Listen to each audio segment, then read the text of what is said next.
أعوذ بالله من الشيطان الرجيم بسم الله الرحمن الرحيم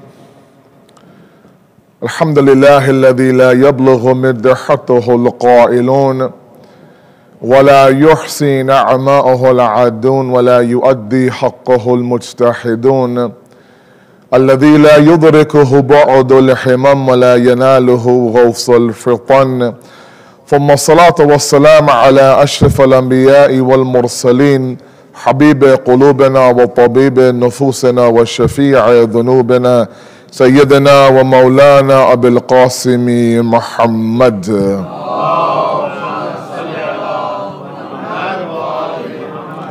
وعلى بيته الطيبين الطاهرين المعصومين المظلومين لا سيما بقية الله في الأرضين صاحب العصر والزمان خليفة الرحمن إمام الإنس والجان ولعن الله وعداهم أجمعين إلى يوم الدين أما بعد فقد قال الله وقوله الحق بسم الله الرحمن الرحيم وما خلقت الجن والإنس إلا ليعبدون صلوا على محمد وآل محمد.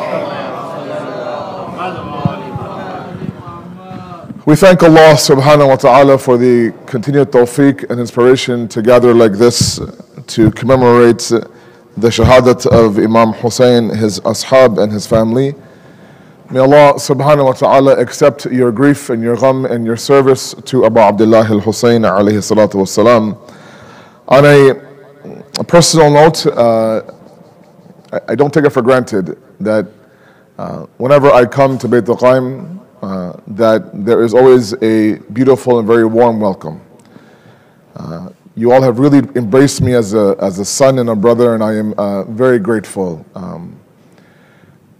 Every time I come, I feel the love increases, alhamdulillah. So I am extremely honored to be here, especially during these days, which I refer to as Ayam Sajjadiyah.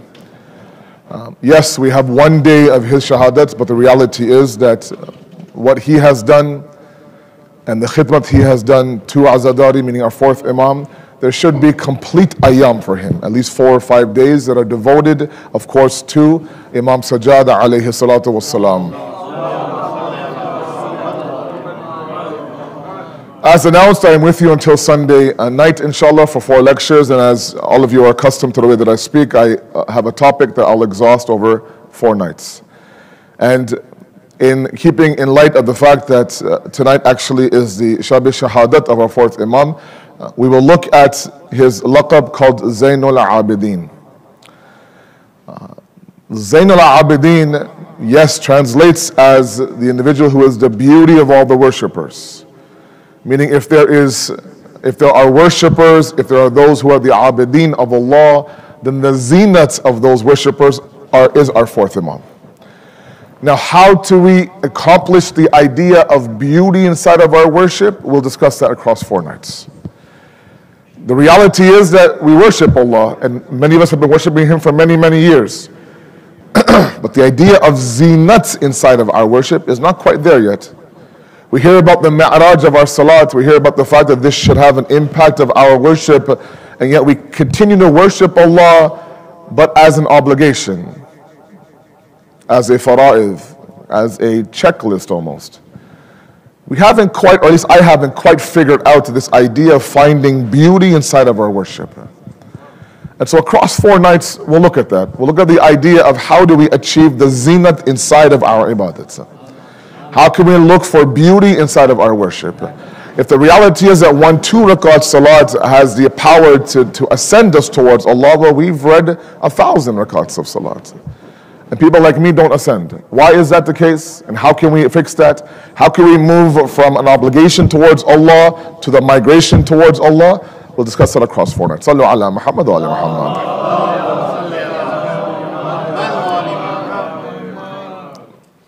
Before we even get into the idea of zinat, and we'll discuss that probably tomorrow, we have to first understand a couple of basic realities. And I'll start with Surah Hajj. Surah Hajj, verse number 73. And I ask you guys, if you guys have your smartphones, you can pull them out and you can follow along. It'd be nice.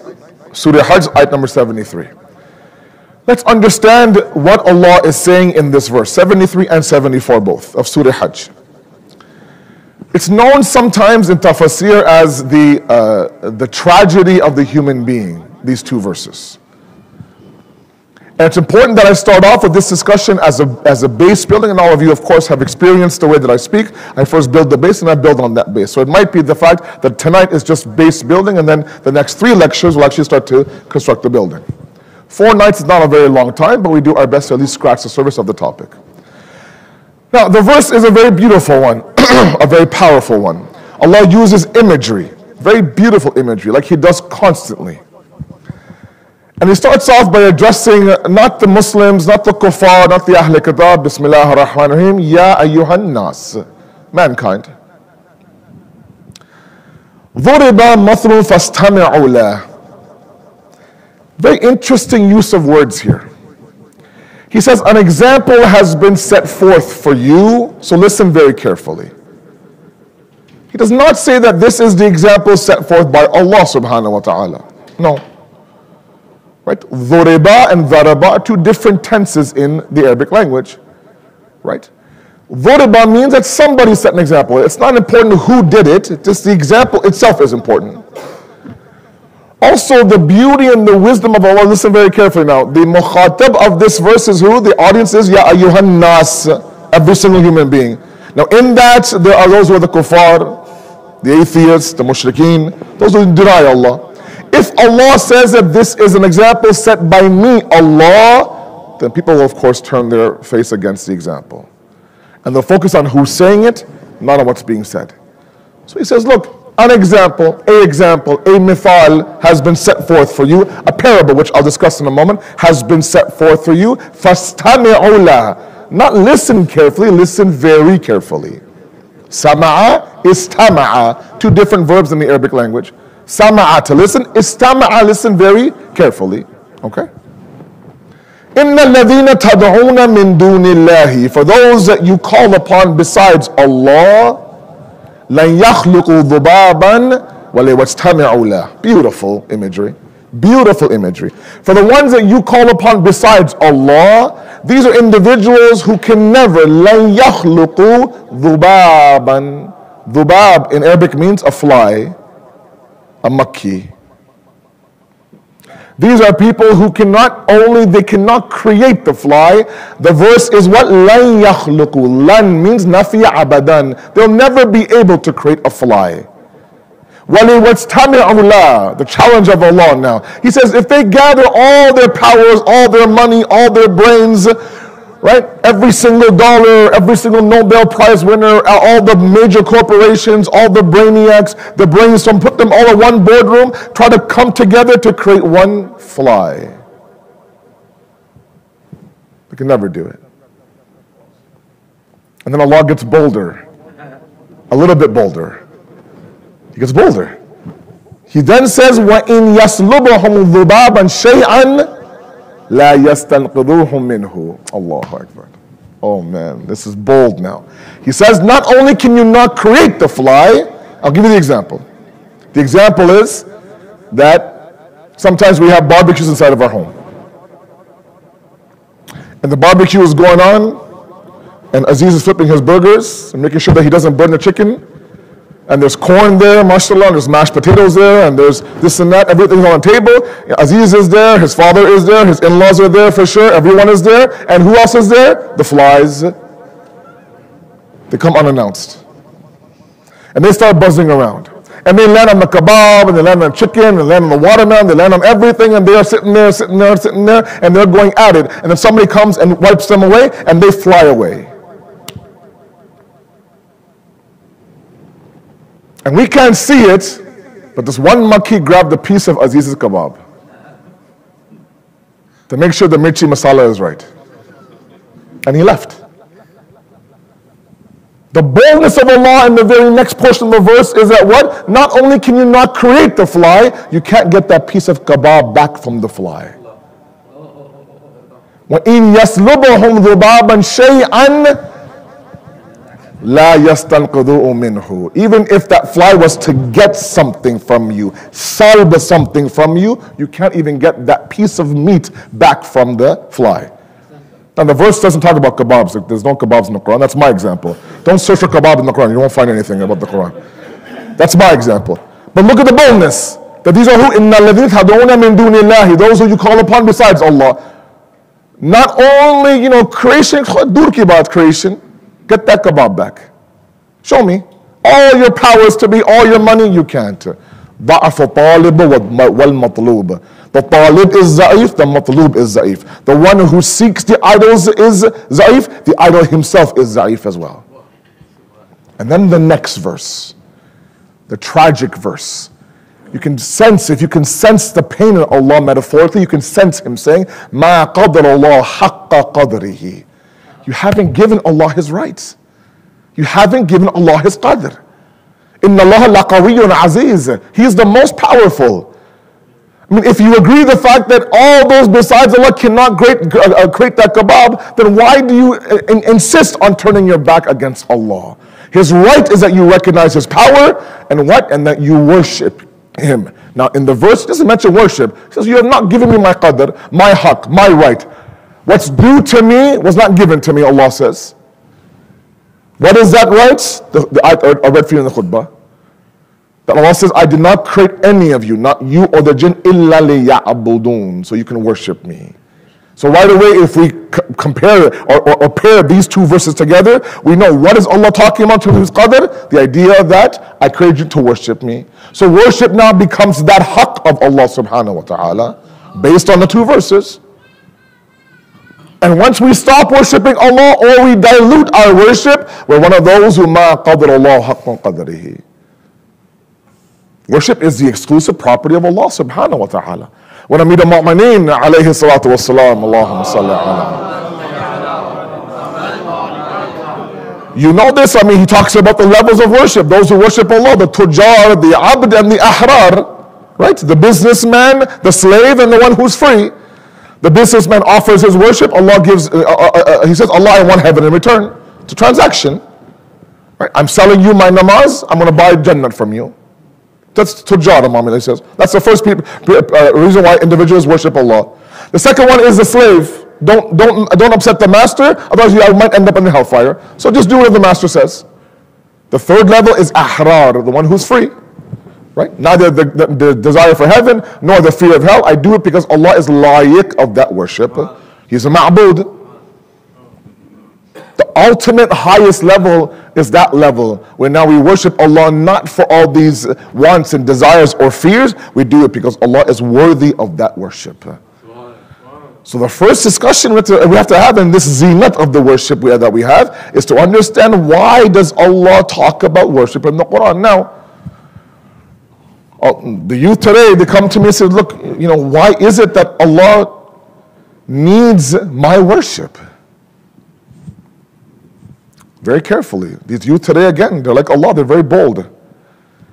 They say, I've been told that Allah created me so he can become known. He wants me to praise him. He wants me to fast for him in the dead of the summer. He wants my 20%. He wants me to go to Mecca. Why does he need all these things? Why does he need me to say Allahu Akbar and Subhanallah and this and that? And then they go really up and then, na'udhu billah, does he need this for his ego?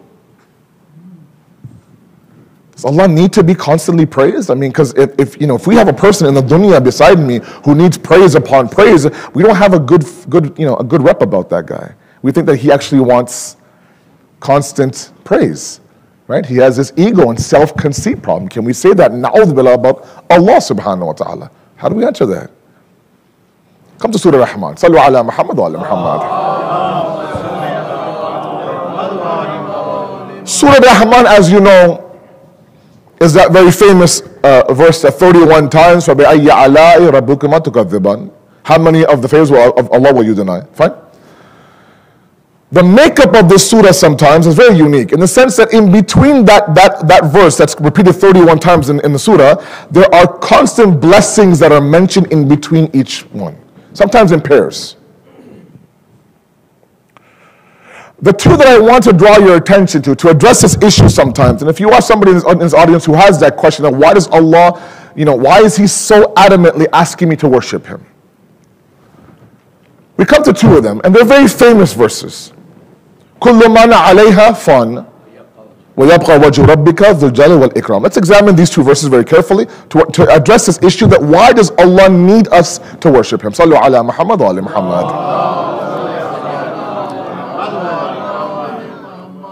Because, we do understand, at least, especially my youth, they do understand this idea that I know that whatever Allah does in terms of an obligation, it's for me.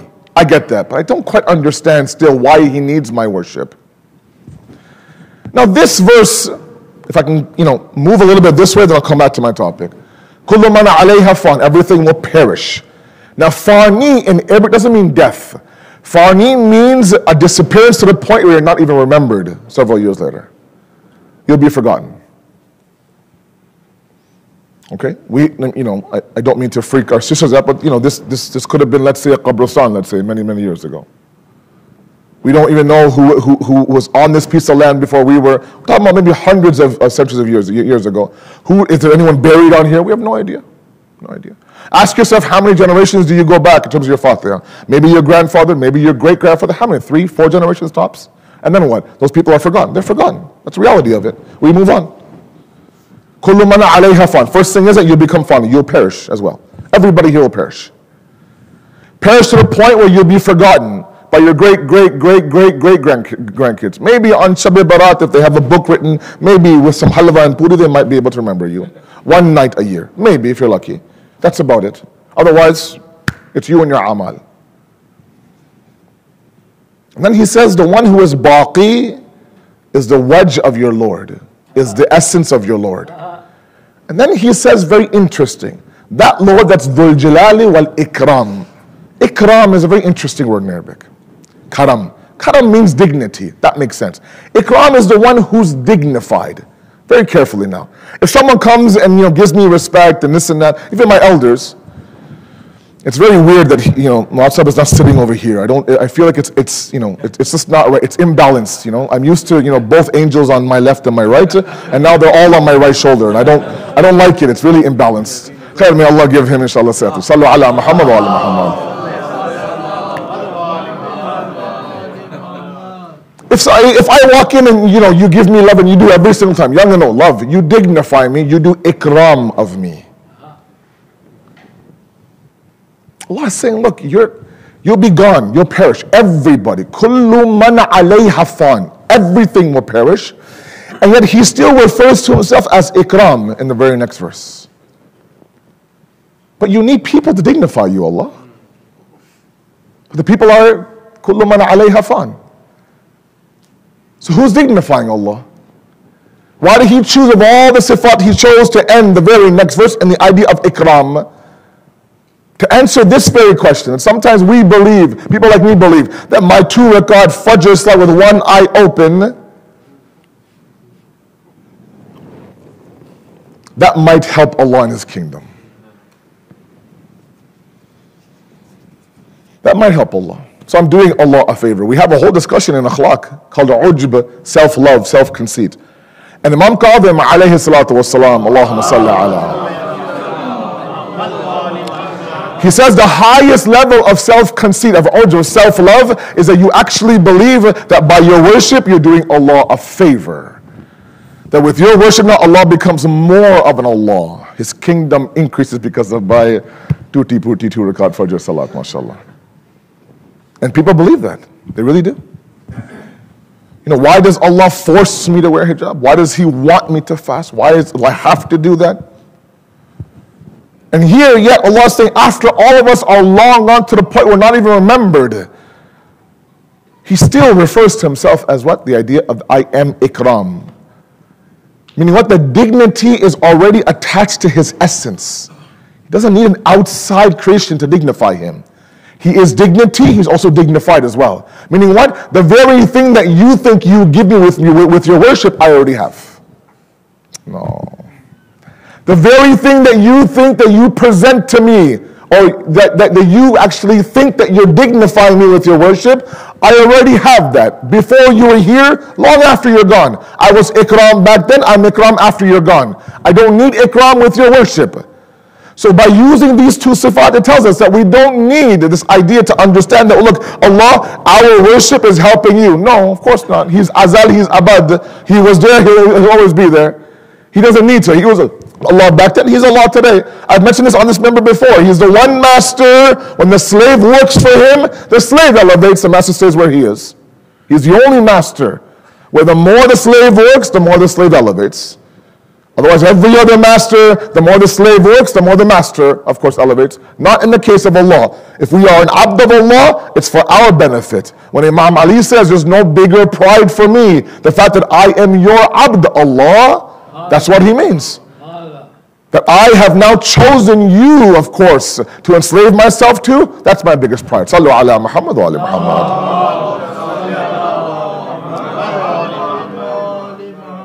So two things. First of all, Allah is saying, look, my haqq is that you worship me. Because I am worthy of worship. I have the perfection, I have the unlimited capability, I have everything that your fitrat is looking for is right here. Is right here. But I'm not doing it for myself. I don't need you to dignify me. I'm already dignified. It's in my essence. It's muttasil bizat. It's not separate from my essence. It's not like karam and Allah are two different things. No, Allah is ism al-jam. Wherever Allah is, that dignity follows. Whether you and I decide to worship Allah or not worship Allah has no effect on Him. So we know everything that comes from Allah is for us, right? In ahsantum, ahsantum li anfusikum, the Quran says. You do good for yourself. Okay, those are established as a base. Excellent. Let's move on now. What's needed to understand the worship? How can we move this idea from iqbal to idbar? The idea that sometimes our heart runs to the musalla, sometimes we're dragged to the musalla. Sometimes we actually want to stay on the musalla after our salat is done. Can you imagine? And sometimes we want to fall quickly and move on to our day. This fluctuation of the heart, first of all, is the reality of the heart, but secondly, it has to be coupled with one thing, and that's the aql and the intellect. And inshallah, one of my, 57 house apprentices that I have this weekend, inshallah, we'll talk about the aql and the hearts, and this need for us to combine these two. I'm seeing trends happening inside of our masajid when it comes to azadari that sometimes are a little bit concerning for me. And that concern is that we have two separate groups forming. That group that looks at Imam Hussein with the eyes of the aql only. And that group that looks at Imam Hussein with the eyes of the qalb only. That Imam Hussein should only be intellectual, Imam Hussein should only be emotional. So we have individuals that will not sit in the majlis because this is too intellectual, they'll wait until that text comes. You know that text? Masaib started? And they come in groups. Because to them, Imam Hussein is the qalb only, the heart only. Then there are those, the moment the matam starts, they'll be outside. Because to them, it's only intellectual. These are two extreme groups. Right? We have to come and learn from Imam Hussein and then grieve for Imam Hussein. Imam Hussein is intellectual, Imam Hussein is emotional. One of the things about this Imam that we are here to commemorate was that he was obsessed with making sure that Imam Hussein was not forgotten at both levels. At both levels. He would cry to the point people would say, Baba, that's enough, Imam, please. It's important that we understand the role of the intellect in all this idea of worship. So let's examine that briefly. Sallu ala Muhammad wa ala Muhammad. Now we know that the intellect and the aql plays a huge role in worshipping Allah, because a lot of my youth believe in the idea of blind faith, blind faith, blind faith. But if I don't know why I'm doing it, it's blind faith, and blind faith is a horrible concept in the West. It's hypocritical, they say. How can you worship a God that you don't truly believe what you're doing? You're just kind of robotic. And so long as you enter the kingdom of Allah based on the intellect and the aql, everything you submit after is not blind. Once you enter Allah, that's why we have taqleed. Taqleed is haram for the usul-e-din. You don't believe in Allah because your marja says so. You believe in Allah because the intellect says so. Right? So you have to enter the idea, to my youth especially, understand God at the intellect level, have all of the arguments of the atheists, and of course have counter arguments. Understand why there has to be a God, why Allah has to exist.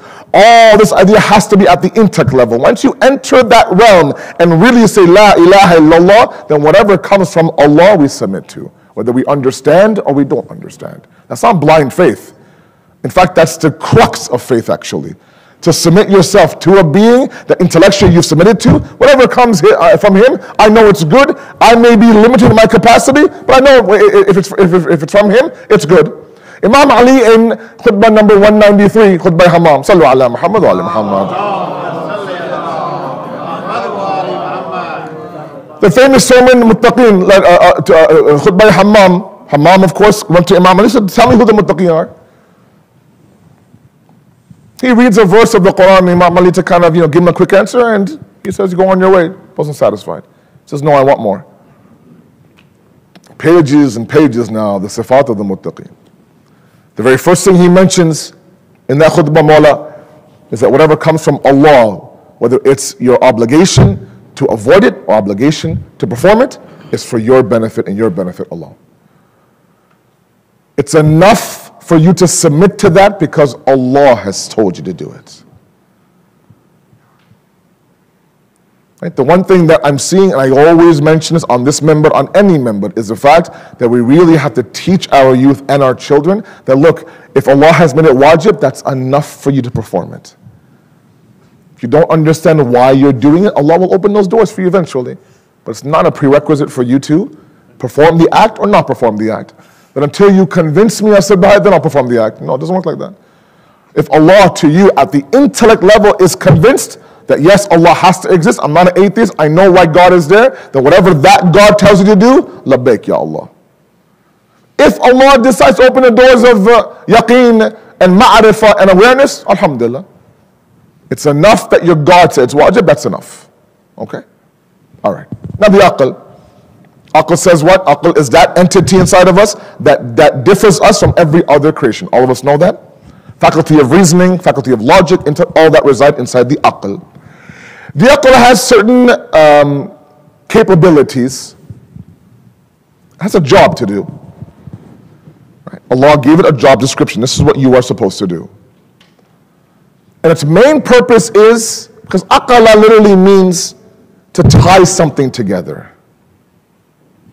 Right?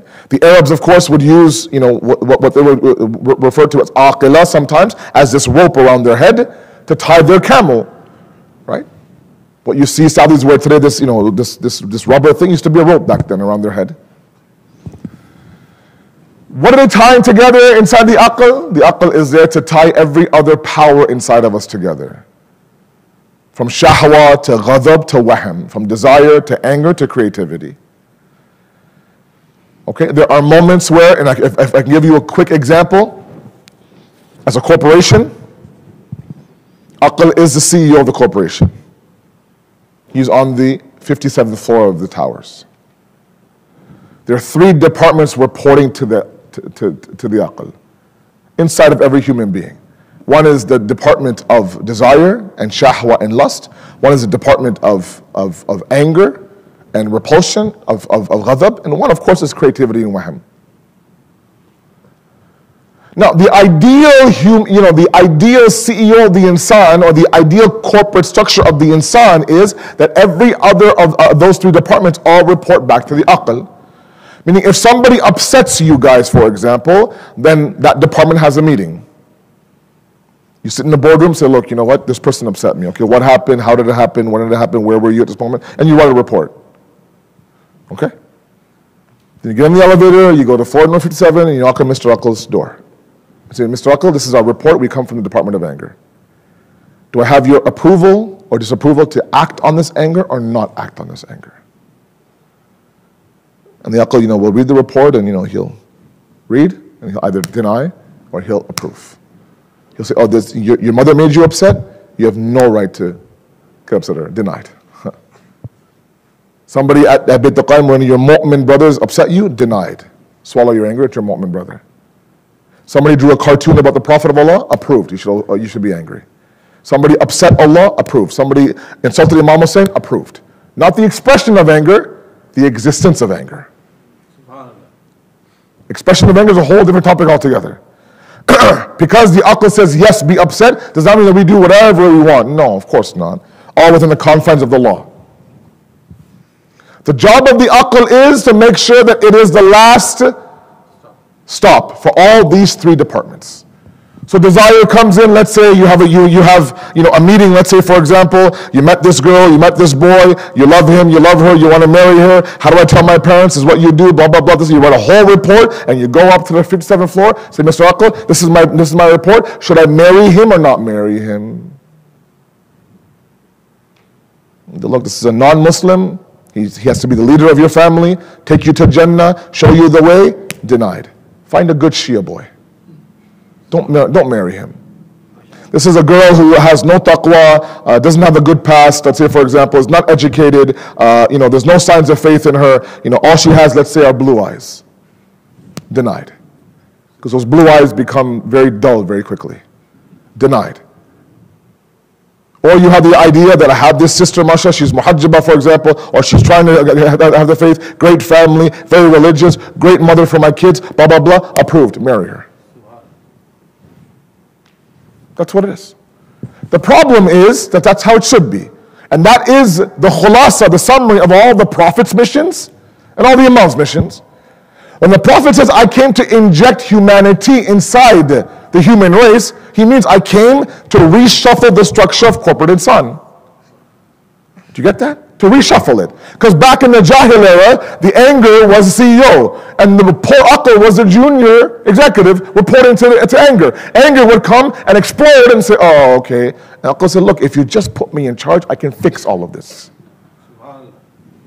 And that's the idea, was look, you are an intellectual human being. You shouldn't have to do that. The problem is sometimes we act so fastly when we become angry, we don't let the report get back to the Aql department.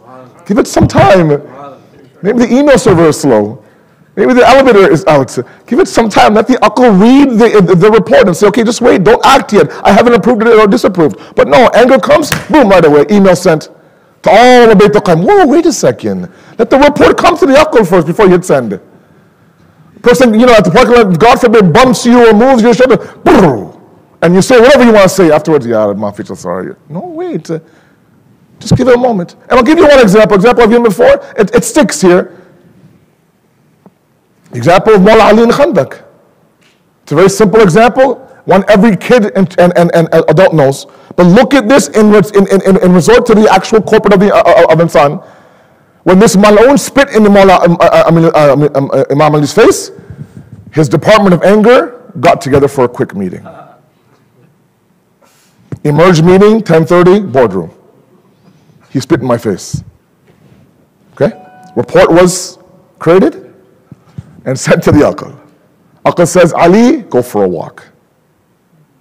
He's not your enemy, he's God's enemy. It's not your anger, it's God's anger. Because when you spit in the face and you allow that anger to go up to the floor and knock on the Aql's department, then he'll tell you what to do. So when people sat there and told Ali, why would you give this man a chance to get up and defend himself? He said, when he spit in my face, I was angry. I didn't want to kill him for my anger. Because then the anger becomes the CEO and the Aql becomes a junior executive. He goes for a walk. The report went up to Aql. Aql says, no, that's for Allah. Went for a walk, got the response, and killed the man. Fi sabilillah, not for himself. It's possible, yes, it's possible. That's the role of the intellect. That's the role of the Aql. The Aql is primary in the idea of worshipping Allah subhanahu wa ta'ala. It's not robotic. It has to be some level of intellect. You have to believe in who you're worshipping. The idea of la ilah, la ilah, la ilah, remove small g gods and then accept the big G God. These small little idols, ilahs that we have inside of our hearts, negation, acceptance, negation, acceptance. Sometimes we live our entire life negating. At our last portion now we say illallah. And that's fine. That's why we have in a hadith 700 years it'll take for one mayyat to respond to the question, who was your Lord in this world? 700 years it'll take to answer this one question. Because we've had so many ilahs inside of our heart, we have Allah inside of our hearts. We haven't followed the corporate structure. That's why we say in hadith that when you are angry, fuming mad, and you don't want to respond, and you want to consume your anger, get up, change your position. Go for a walk. Do wudu. Do something. Why? Let the report get up to the department. Let the email be read. And then, inshallah, you'll have your response after that. Sallu ala Muhammad wa ala Muhammad. So part of the essence of worship is the aql, to understand who we're worshiping.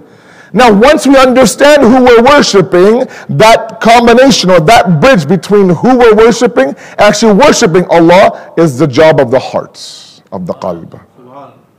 The aql says this is who you should worship. The qalb actually does the worshiping. That perennial leap of faith, as you guys call it, comes from the heart.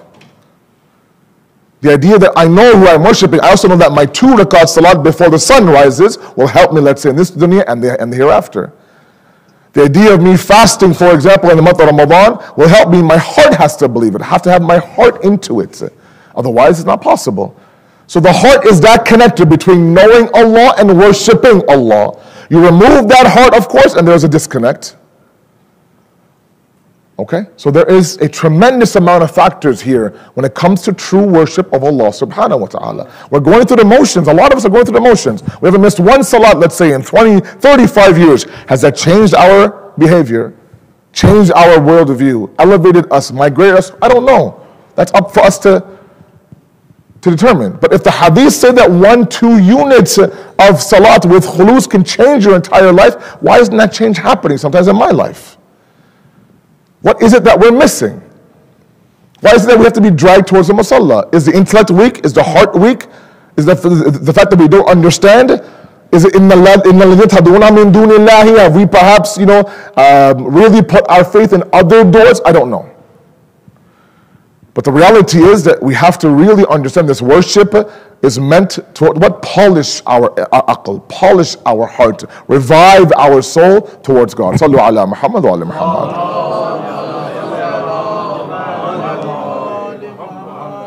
Because worship is not only a physical trait, it is a trait of the soul. So inshallah we'll have a discussion on Saturday or Sunday, I think, to find out if there are signs to know that what I'm doing is working. When we deal with physical challenges and physical change, we can see the physical change in us, right? Hit the gym for about 2 months, 3 months, we can start to see cuts in our body. Right? You can start to see those things after a while. Okay, what I'm doing is working. Let's keep going, for example. But on a soul level, it's very hard to determine that. A lot of our youth ask, how do I know what I'm doing is working? Right? And that's the challenge. We're dealing with a metaphysical phenomenon here. And we're trying to understand that through a physical phenomenon. It's not going to work. Right? And that's why, because there are factors inside of us that of course are there to pull us off this path. There are factors that don't want to make us sincere in the worship of Allah.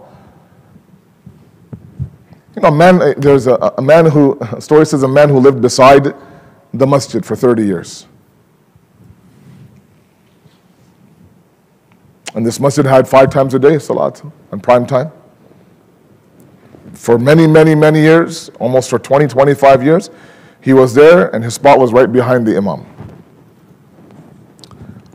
That special spot, right? People elbow and move and shove people just to get to that spot behind the imam. Second in command. The vice president of the Jamaat, right? If he goes down, I got this, don't worry. I can handle this. He says, for 29 years, every single salat, I was right behind the imam of Jama'ah. Right there, that was my spot. Everyone knew it. Until one day he says, I came late. And I was on the 50th row of the Jamaat. Way back in the corner. No one cares, right, about the 15th row of Jamaat. He says, after that salat, I realized that for 29 years, I've been reading salat for the wrong reason. There's been no sincerity in my salat.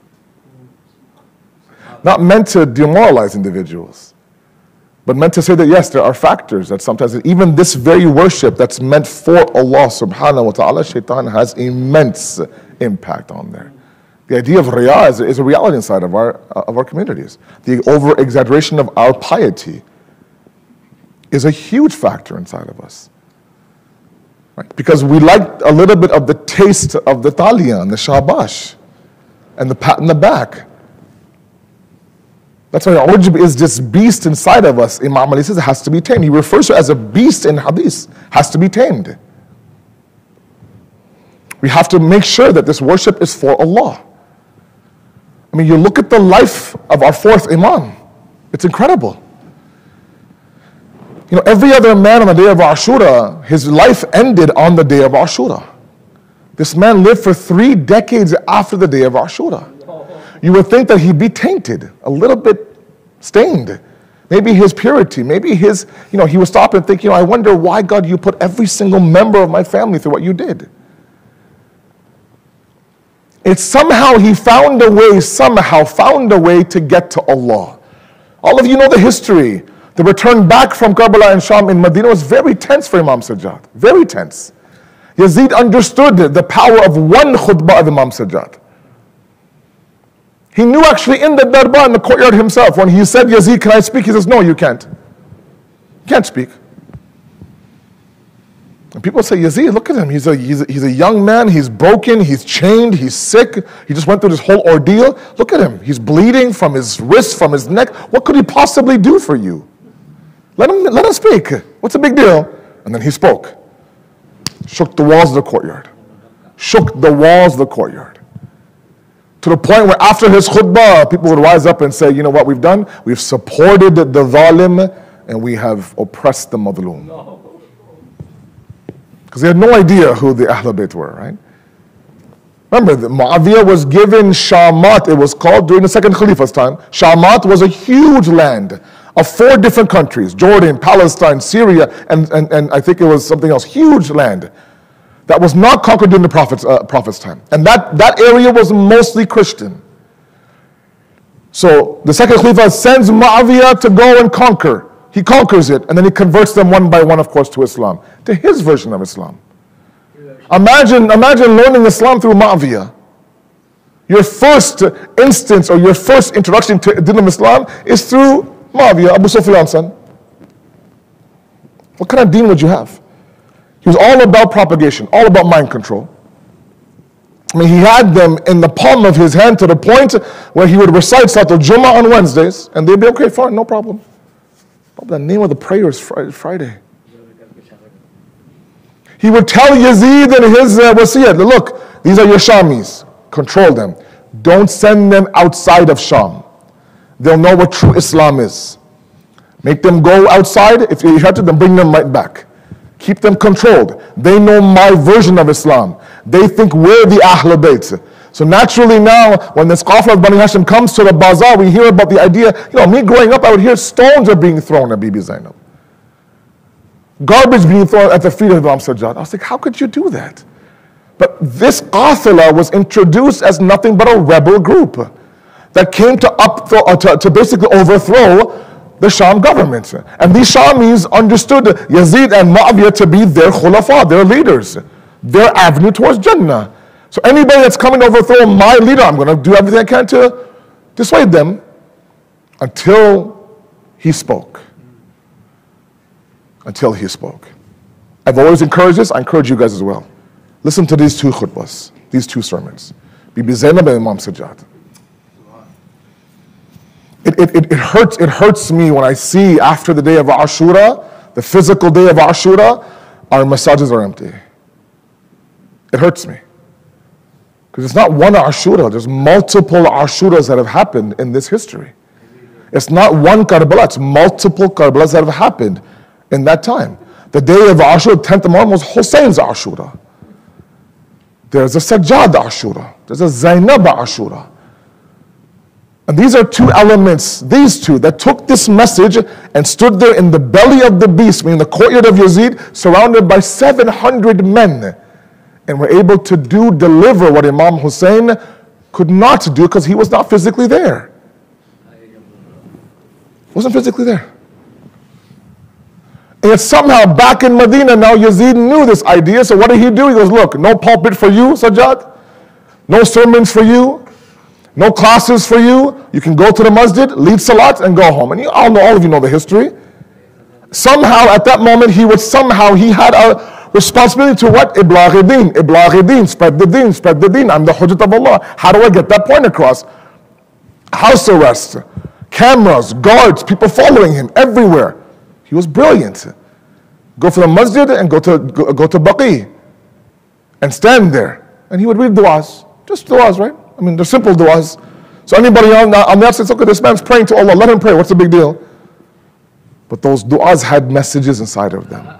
There was ma'arifat in there. There was tawheed inside of there. There was usul-ud-din inside of there. There was Ramadan. There was everything. There was iblaghi-din inside those du'as. But he packaged it in the du'a. So the enemy wasn't able to find out, okay, this is actually what he's doing. Now after many, many days and months had passed, he will go towards Baqi and there will be a massive following that will go with him. And there's his iblagh. The point I'm trying to make is that worship sometimes has different shapes and sizes to it. And what is asked of us is to worship Allah in the era that we live in, to the best of our ability. If that means that you figure out how to pray salat at school, at work, figure out how to pray salat at school and work. If that means that you still hold on to your values at school and work, then figure that out. If Imam Sajjad can do it in that era, watched and surrounded constantly, then we can do it also right now. If we're equally inside the courtyard of this era as well, in the belly of the beast. The excuses sometimes that come help us understand that we haven't quite understood Imam Sajjad's mission. It is that mission that we need to always commemorate and remember. Sallu ala Muhammad wa ala Muhammad.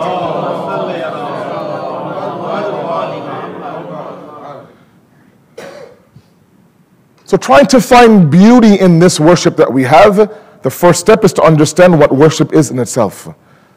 Allah says it's nothing but the haqq of mine. It's my haqq to worship me. Now if we give him his haqq, we do a little bit, we don't do a little bit. Or whatever we do just the bare minimum. Sometimes, a lot of us go 97% and we stop at 97%. And I'm sorry, if I can be frank with all of you, on the very first day, if you don't mind, hopefully you'll come back tomorrow. I can be frank with all of you. Sometimes I wonder, myself, anybody else, that we're so close to the finish line and then we end up at that moment dropping. We have the beard up until here. And then we have sideburns up until here. And the Maraji today, all of them across the board, all of them, no longer allow what's called the French cut or the goatee. They have to have a full beard on your cheek. The old Maraji, like Tadakhi Rahmatullah, allowed the French cut, a little bit on the beard. You're doing this, just do this. Just this much. Just connect the sideburn to your chin. That's it.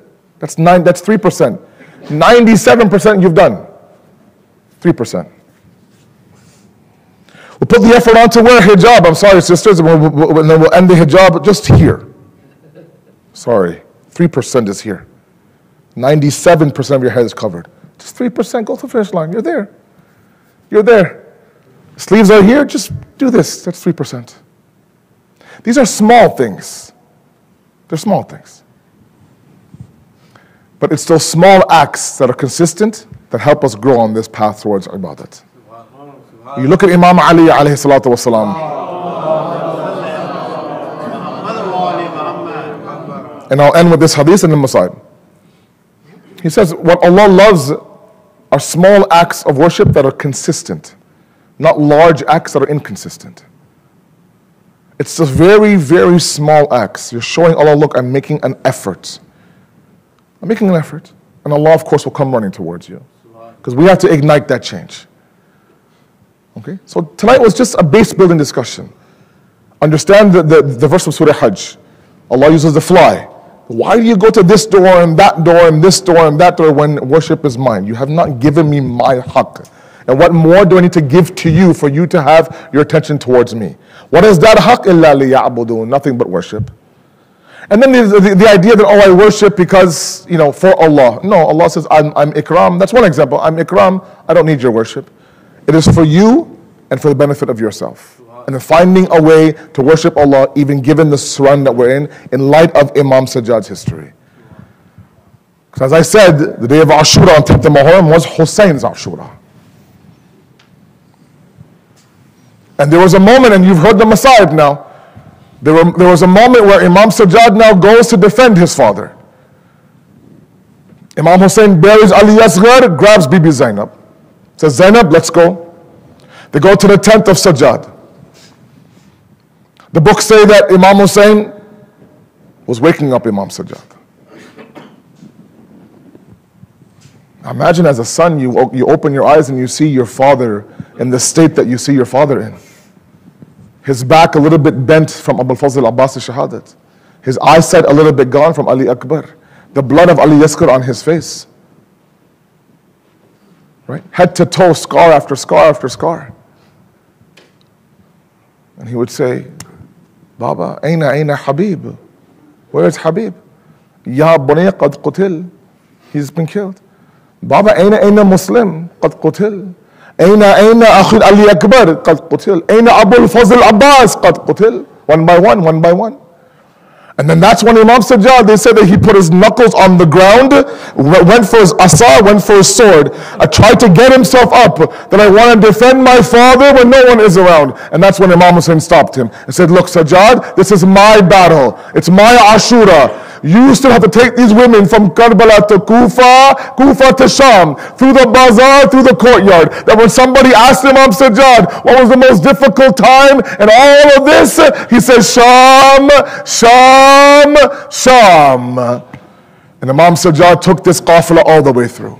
And one thing that he made sure, like I said, every single time he could, in his 33 years after the day of Ashura, was he never made people forget his father's gham and his grief. People ask him, of course, can you please attend our program? We either have this celebration or this grief. Can you come and join us? He would come and he would say, look, can you please invite the poet of the time to come, write a few couplets, a few verses on my father Hussein, and recite it for me. And they would do that.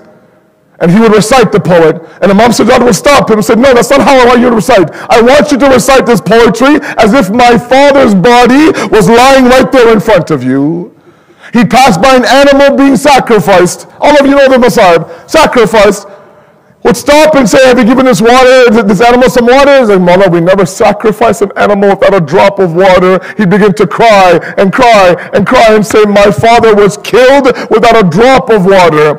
In his very last days, Shahadat, his very last days, the doctor has come, told Imam Muhammad Baqir, your father now is about to leave this world. He says that I came close to my father. I would hug him. I would kiss him. I give him some love. The closer I got to him, the more he would cry. The closer I got to him, the more he would cry. Why are you crying, Baba? Is there pain? Do you need water? Something. Eventually to the point where his head was on my chest. That's how I was holding him. And the tighter the hug, the more he cried. He says, no, Bunayya, I'm not hurting. I'm not in pain. But I'm leaving this world. And my head is on your chest. But my father Hussein, on Asri Ashur, Shimr bin Joshin, was on my father's chest.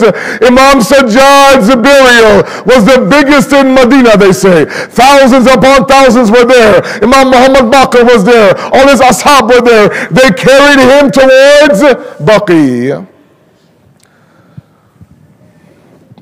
And a part of me honestly tells myself that Imam Sajjad must have seen all these people there for his janazah and for his mayyat. And stopped, and he'd probably think to himself that every single member of my companions and my family and those who didn't know me are all here to bury me. And yet my father Hussein was that Hussein. On the 2nd of Muharram, he would ask the kids of the Bani Asad tribe, if your mothers and your fathers aren't able to bury me, you pick up some khak with your small Masoom hands and drop it on my body. The same Imam Sajjad on Sham-e Ghariba would look at Imam Hussein's body, look to Bibi Zainab, Pupi Amma, have you ever heard of a son leaving his father unburied on the plains of Karbala? سيعلم الذين ظلموا أي منقلب ينقلبون إنا لله وإنا إليه راجعون. ماتم الحسين.